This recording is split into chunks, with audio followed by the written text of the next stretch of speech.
In an earlier video, I mentioned how my roommate, James Thomas, ended up in Grandview's emergency room on September 1st, 2011, the same day that I ended up going to the police department to lodge a complaint against them and to get my stuff back, only to be blatantly ignored by the chief of police. We ended up having to pay nearly $900 for that day, just for them to transport James. Here's that bill. As you can see, it says $849.01, and there you can see it says $796.96, $77.05. That makes it $874.01. We paid $25 on it. That's just for transporting him. For the city to transport him for something their police is responsible for. They have ignored my emails and every other contact I've tried to give. They are trying to cover it up because they want to keep this money, this ill-gotten gain.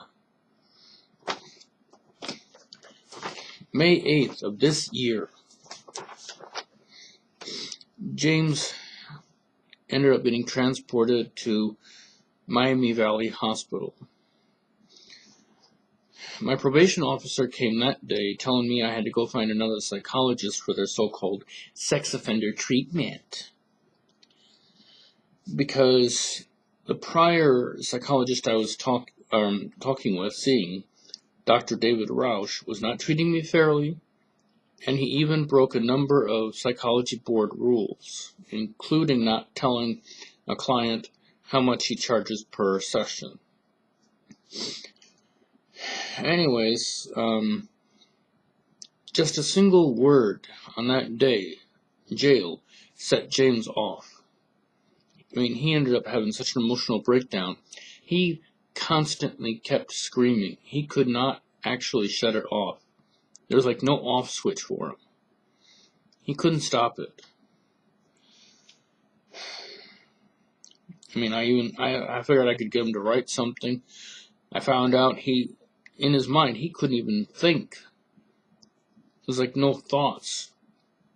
And as he kept trying to write, it kept getting worse and worse and worse. All because of a single word, all because of what the police did to him on August 30th of 2011.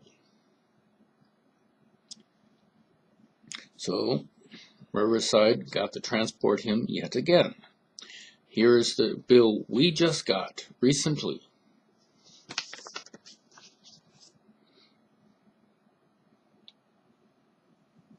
As you can see, they want $667.16 just for transporting him to Miami Valley.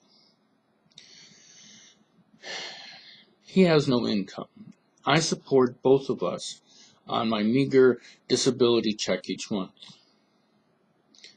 with perhaps a little help from his father.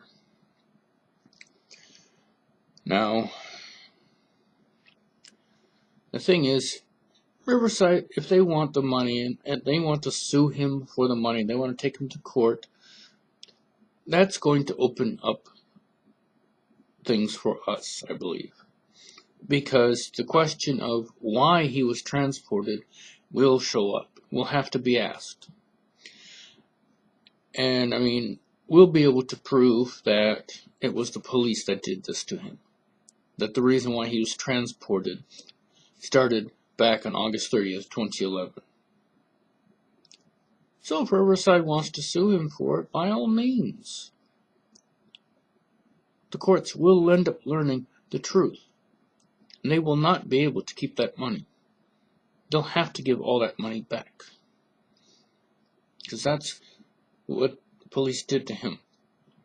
And now the city of Riverside is getting over $1,500 worth of money because of what their police did to him. They don't deserve it. And they're trying to hide their crimes. Well, I'm not allowing it. I'm trying to get the word out to everybody to hopefully maybe get some help for our situation before the statutes run out. Hopefully warn other people of what's really going on around here, to help the Bullock family and the Taylor family realize what actually has been done to them by the police. They deserve to learn the truth. Everyone deserves to learn the truth.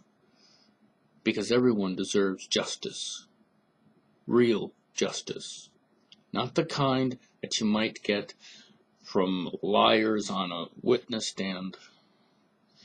Not those who try to take away your life by making shit up against you. Or by hurting other people just to get at you.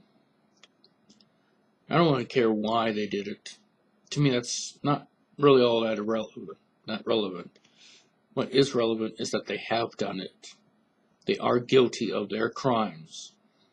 And they need to be held accountable. Because they won't take responsibility.